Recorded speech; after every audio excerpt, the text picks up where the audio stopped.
you have to refer to God as a matter of moral necessity. Without the idea of a God, it's almost impossible, says Immanuel Kant, to make any sense of the existence of any moral laws. And I guess in some ways, the thinker who really saw this most clearly was a thinker who was incredibly hostile, not just to Christianity, but also to the Enlightenment. And that was the German philosopher Friedrich Nietzsche, exactly, who basically said that the whole Enlightenment project is little more than an attempt to put Christianity on different foundations. And he was absolutely right. In coming to the view that all religion poisons everything, to use more modern language, all you're left with, the only morality left, is the struggle for power, the strong man. And there's another one of my guests pointed out, Mussolini, when he first met Hitler, gave him a complete leather-bound set of Nietzsche's books.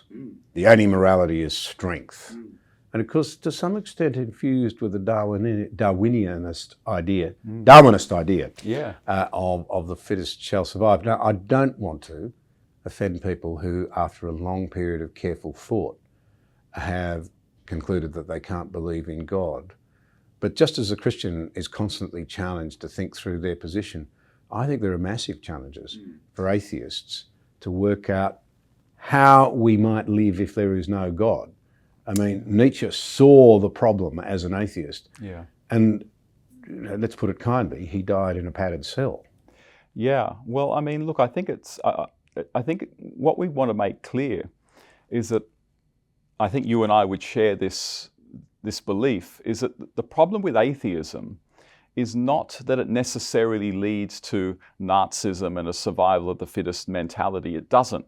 The problem with atheism is that it doesn't necessarily lead to anything, and which means that it doesn't necessarily lead to something that could stop a kind of Nazi mentality. There's nothing in atheism that you can derive from atheism that says we ought to take a strong stance against some of these horrific ideologies. And Nietzsche's a fascinating figure because Nietzsche was one of those 19th century philosophers, and there were others as well, who really understood the implications of atheism. Modern atheist philosophers like Richard Dawkins and Sam Harris and Lawrence Krauss, they kind of have this triumphant, celebratory, joyful atheism, as though it's sort of freeing us all from something really, really oppressive. And it's sort of the beginning of sort of a whole new age of optimism. Whereas thinkers like Nietzsche in Germany and other thinkers in England like Matthew Arnold, they saw the cost of the decline of Christianity in culture and among the intellectual class. And the cost was meaning. The cost was any foundation for believing that life has any objective meaning and any foundation for morality. And Nietzsche, and you know this, John, but Nietzsche, in a very famous book he wrote called The Gay Science, likens the loss of faith, which he calls the death of God. He likens it to sort of unchaining the earth from the sun or taking a sponge and wiping away the horizon. These are things that the man who is delivering this message that God is dead is not celebrating. He's kind of standing there in fearful awe of what human beings have done as they have set God aside. And he asks the question, where are we going? The earth, it's going up, it's going down, it's going left, it's going right, it's just hurtling into outer space with no direction.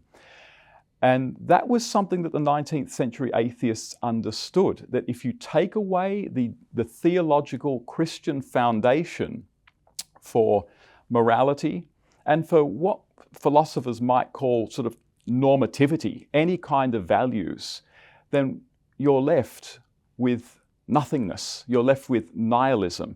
Now, Nietzsche steps in and kind of tries to fill the void in a rather nasty way. And exactly as you say, that he tries to fill it with power. And so for Nietzsche sort of tries to kind of go back to a pre-Christian ancient ethic, a kind of a Homeric, heroic, power-centric ethic. And he brings this out in his book, The Genealogy of Morals. And he says, well, those who criticize strong people for having their way over weak people, he says they're just as irrational as the lambs who criticize the eagles, who find the lambs very, very tasty.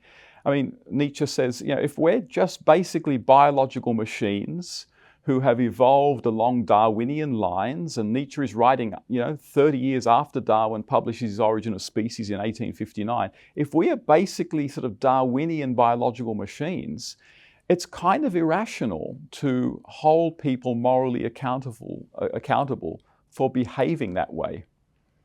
And that's the universe that we're left with Nietzsche, and he understood that.